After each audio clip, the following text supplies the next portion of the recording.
Let's start with one of the biggest myths in travel, the idea that there's a magical day of the week to book your flight.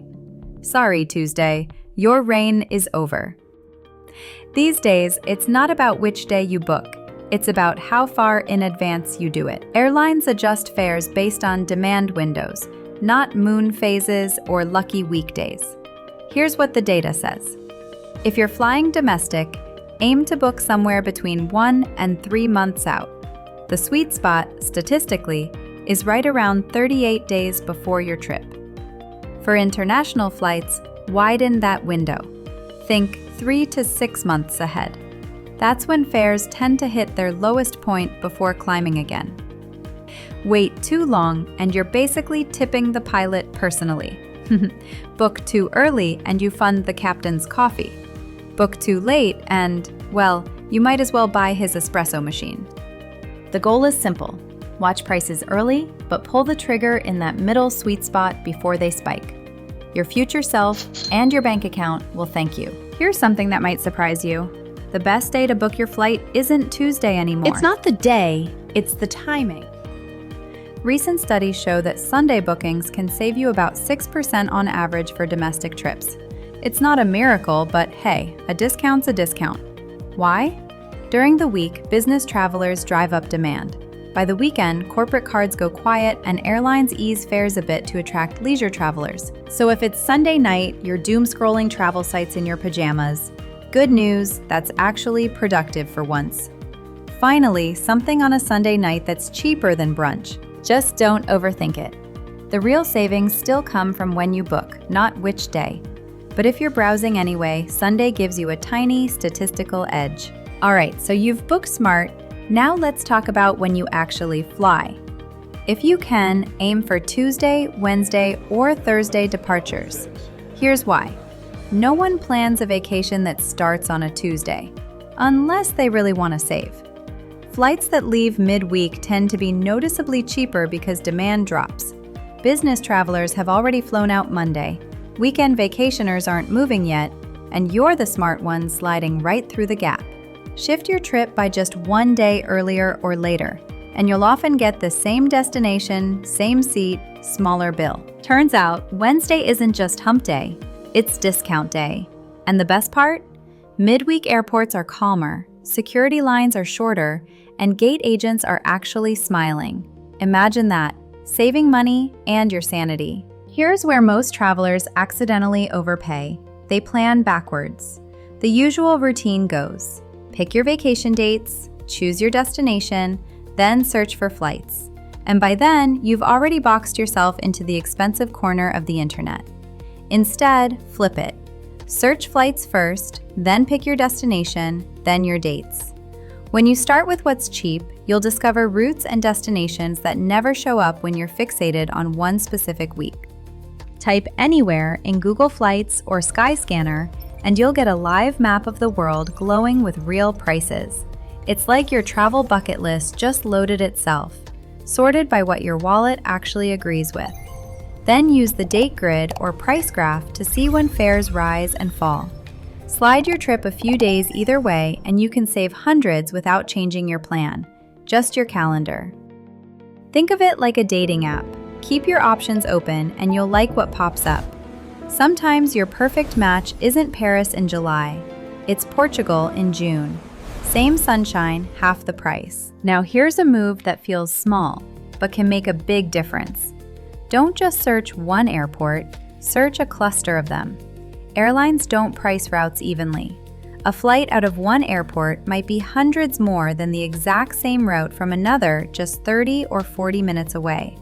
So instead of locking yourself into one departure point, add nearby options.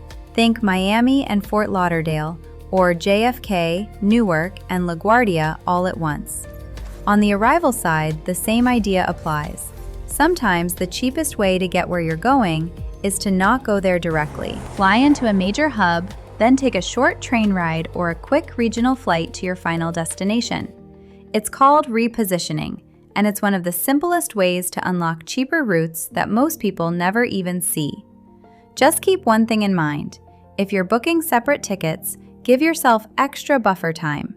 Delays happen, And carry-on luggage makes life a whole lot easier, because the only thing worse than a delayed flight is watching your luggage continue the trip without you.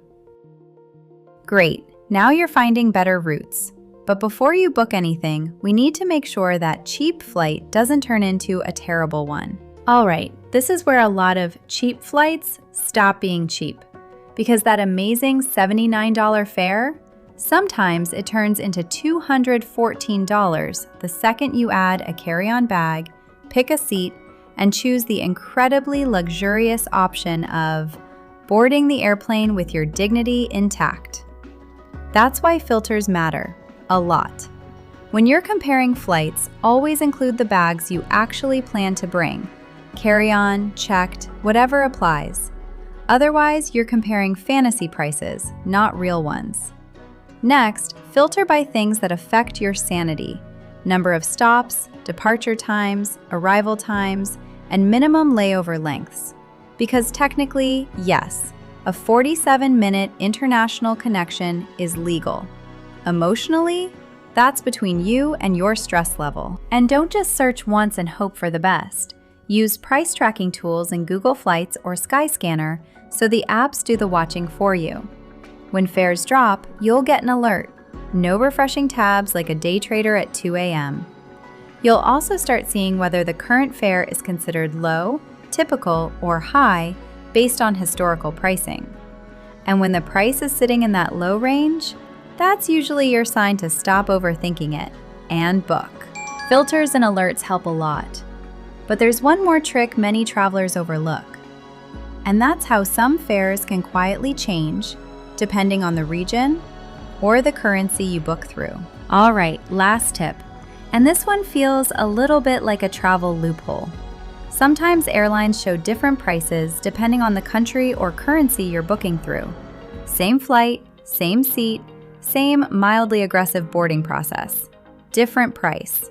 Why? Because airlines occasionally offer local market fares on regional versions of their websites, fares that might not appear if you're searching from another country. So before you book, it's worth doing one quick comparison. Try switching the currency or country setting on the airline site, or even on Google Flights, and compare the final total price. Sometimes the difference is tiny. Sometimes it's enough to cover your airport food budget, which these days is basically a mortgage payment. But, and this is important, don't treat this like some magic travel hack. Always check the final all-in cost after conversion rates, foreign transaction fees, and taxes. And once you find the best option, verify everything directly through the airline's official booking page before you hit purchase. Think of this less like a secret trick and more like a final price check before checkout. So, those are the 7 essentials you want in your toolbox before booking your next flight. Now let's bring it all together into one simple checklist you can actually use. If you internalize these 7, your next flight booking will feel strategic, not hopeful. Here's a quick recap. Book in the right window, not chasing booking weekdays. Travel midweek when possible. Search flights to destination to dates. Use airport clusters/gateways. Filter smartly and track prices. Optionally compare country/currency pricing. If this helped you, hit subscribe so you don't miss the next video. Share this video with your travel buddies who always overpay. Happy flight hunting, and I'll see you in the next one.